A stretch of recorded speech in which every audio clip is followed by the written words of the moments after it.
Čaute, v dnešnom videu si vysvetlíme, ako kúpiť Monero, keďže to je trošku zložitejšie tým, že nie je na normálnych burzách, ako je napríklad Binance a Coinbase. Taktiež v tomto videu vysvetlím to, ako pomocou Monera môžete odstrániť vašu identitu, napríklad z Bitcoinu alebo ostatných kryptomien a byť totálne anonymný. Takže najťažšou, ale zároveň najviac anonymnou cestou je si to Monero vyťažiť sám. Monero má výhodu v tom, že na ťaženie používa algoritmus, ktorý je určený na to, že ho môžete ťažiť aj na vašom počítači a nepotrebujete na to nejaký extrémne drahý alebo presne určený hardware na ťaženie Monera. To zaručuje to, že bude decentralizovaný, keďže ľudia ho môžu ťažiť doma a znižuje to riziko toho, že bude centralizovaný. No ťaženie Monera sa veľmi neoplatí, keďže pravdepodobne zaplatíte za elektrinu viac ako za to Monero, čo dostanete. Teraz vám skrátke ukážem to, či by ste mohli zarábať na ťažení Monera. V prvom rade musíte zistiť, aký máte procesor, keďže Monero sa ťaží na procesore a nie na grafike. Takže na klávesnici stlačíte Ctrl+Shift+SC, to vám otvorí správcu úloh, kliknete sem a tu budete mať názov vášho procesora. Potom prídete na túto stránku, ktorú dám do popisu, dáte Ctrl+F, tu si napíšete meno vášho procesora a tu vám to vlastne napíše, akou rýchlosťou vám bude ťažiť. Potom prídete na túto stránku, ktorá bude taktiež v popise a tu si vyplníte tie vaše údaje. Tu si to zmeníte na hashrate. Ja som napríklad na môj procesor tam mal 12 000, ale ja na minovanie zaťažujem len polovicu, do toho mám ešte spustené nejaké veci, takže ja ťažím len na 4000 aktuálne. Power consumption som mal 53. Tá electricity na Slovensku to je nejak, som pozeral priemer 15 centov, ale to je na doláre, takže dajte si priemer 16 a to pool fee je 0, tak to mi vychádza, že každý deň som v minuse 11 centov. Ešte odporúčam si vlastne z toho hashrateu, ktorý váš procesor má, dať si len tak polovicu, napríklad ako mne vyšlo 12 000, tak dajte si radšej tak 5000, 6000, keď chcete popri tom ťažení ešte niečo robiť a nechcete mať váš procesor mať zameraný len na to ťaženie. Možno pre väčšinu z vás vlastne to ťaženie nebude dobré, keďže budete skôr asi v minuse ako v pluse, ale tak myslím si, že to je určite super investícia vlastne ťažiť to Monero a určite si myslím, že v budúcnosti bude mať väčšiu hodnotu ako má teraz. Teraz vám tu dám zoznam burz, cez ktoré si môžete kúpiť Monero bez overenia vašej identity, keďže tie také mainstream burzy, ako sú napríklad Coinbase a Binance, kde si musíte overiť vašu identitu, tak vlastne delistovali Monero a nedá sa tam kupovať. Ešte v skratke vám ukážem, ako Monero kúpiť z jednej z týchto stránok. Ja som si vybral stránku Change Now, dáte minimálnu sumu 16,50, dáte Buy.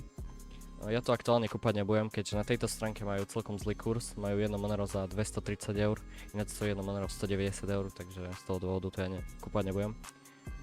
Tu si zadáte vašu adresu peňaženky, ak peňaženku nemáte, môžem na to dať video, alebo si môžete pozrieť, je to veľmi ľahké.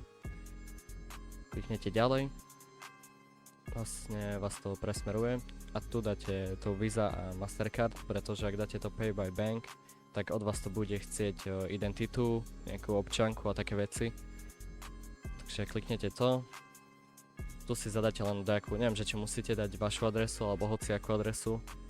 Zadáte číslo vašej karty a tie veci a dáte Pay a ono vám to vlastne príde na tú vašu peňaženku. Potom ďalší spôsob sú zmenárne, takže ak už máte krypto, tak len si to zmeníte na to Monero. A to je asi ten taký môj najobľúbenejší spôsob, ktorý najviac používam. Takže prídete na stránku Bitcoin.vn, tu si dáte, zvolite hociaké krypto, aké máte, aké krypto chcete vymeniť za Monero. Tu si dáte Monero. Budete platiť poplatky 14 a dokopy 18 centov, čo je teoreticky nič. Tu si dáte tú vašu adresu. Potom vám to vlastne vyhodí takýto QR kód, ktorý si pomocou Binance aplikácie naskenujete, pošlete presne 25 USDC a tie pošlete a počkáte len chvíľku a to Monero vám príde. Tá platba mi prešla vlastne do takých 2 minút a teraz na to Monero sa čaká trošku dlhšie, keďže oni ho posielajú tou najpomalšou možnosťou, takže takých 15, možno 20 minút to bude trvať. A taktiež som aj hneď dostal potvrdenie na moju Monero peňaženku, kde ukazuje, že mi to Monero už vlastne prišlo. Posledný a najlepší spôsob je, keď sú dve osoby a jedna z nich už Monero má. Tým vie to Monero predať tej druhej osobe za nejakú vec, službu alebo hocičo. Taktiež aj vy, ak napríklad budete niečo predávať na bazoši alebo niekomu, tak môžete Monero brať ako menu. Tým, že Monero ešte nie je tak populárne, tak skôr môžete nájsť niekoho online, kto predáva bitcoiny a osobne sa s ním dohodnúť. Vy mu dáte hotovosť, on vám pošle bitcoiny na vašu peňaženku a potom si to vymeníte na Monero. Monero vie taktiež totálne odstrániť vašu identitu z bitcoinov. Napríklad, ak by ste chceli kúpiť totálne anonymný bitcoin, tak by ste nemuseli hľadať niekoho online, kto by vám to vedel osobne predať za hotovosť. Stačí, ak by ste si cez normálnu burzu kúpili bitcoin, ten by ste si premenili na Monero a potom naspäť na bitcoin. Zabralo by vám to určite menej času a mali by ste vlastne totálne anonymné bitcoiny potom. Poplatky Monera sú veľmi malé, vlastne sú od 1 centa až po 5 eur a platíte si vlastne tú rýchlosť, ako chcete, aby to prišlo vám alebo niekomu. Za 1 cent máte tú najpomalšiu verziu a tá príde tak za 15-20 minút, možno niekedy aj za 25, ale to je fakt výnimočné. A tá najrýchlejšia, tá vám príde tak za 2-3 minúty a to bude stať tak 5,40. Podľa mňa sa najviac oplatí dávať tú možnosť, že fast, a to vám vlastne príde tak za 50 minút a stojí to len 12 centov. Takže nebudete to mať úplne pomalé, že zaplatíte 4 centy za 15-20 minút, budete to mať trochu zrýchlené, že tak 50 minút a priplatíte si len pár centov.